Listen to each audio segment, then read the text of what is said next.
என்னதுமா? காலிஃப்ளவர் பக்கோடா. கொஞ்சம் எடுத்துக்கிறேமா. இன்னும் கொஞ்சம் எடுத்துக்கிறேமா. உரிக்கிறது அப்புறம் இப்ப தின்னுட்டா அப்புறம் சோத்துக்கு என்னத்துல வச்சு தின்பா? அப்புறம் சோத்துக்கு போது காய் பத்தல என்ன அம்மா நீ எல்லாம் அப்படின்னு என் மாமியார் முன்னாடியே நீ அசிங்கப்படுத்துவ. ஏண்டா பிஞ்சு போவோம். நானே நல்லா என்னைக்கு ஒரு நாள் தான் சமைக்கிறேன். அது எனக்கு கூட வைக்காம தின்னு போடுறாங்க இந்த வீட்டுல. காலிஃபிளவரா? எனக்கு 2 பீஸ் கொடுங்க. இந்த வந்துட்டாரு இந்த வீட்டோட பெரிய லங்கோட லபக்கு. வாங்க சார் வாங்க. என்ன காலிஃபிளவரா?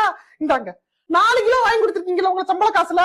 2 கிலோ உங்களுக்கு, 2 கிலோ உங்க தங்க வாங்கினுச்சு. அவனாவது பெத்த பிள்ளையான்னு வெறிஞ்சோராவது போடுவேன். நீங்க மாமியாரோட பிள்ளை. காலிஃபிளவர்ல கைய வச்சீங்க சோறு கூட போடாம உட்கார வச்சிருவேன். மாமியார் இருக்காங்களே இப்ப கக்காம இருக்கல எல்லாத்தையும் கக்கி விடுவேன். பேசாம கையில நல்லா நெஞ்சுக்கு ஏத்தி கட்டிட்டு அப்படி குத்த வச்சு உட்காருங்க. கிச்சன் பக்கத்துல வரக்கூடாதாமா. ஹலோ. உழைக்கிற மனுஷன் ஒருத்தனுக்கு இந்த வீட்டுல மரியாதை இருக்கா? ஆமா இவர் தான் உழைக்கிறாரு.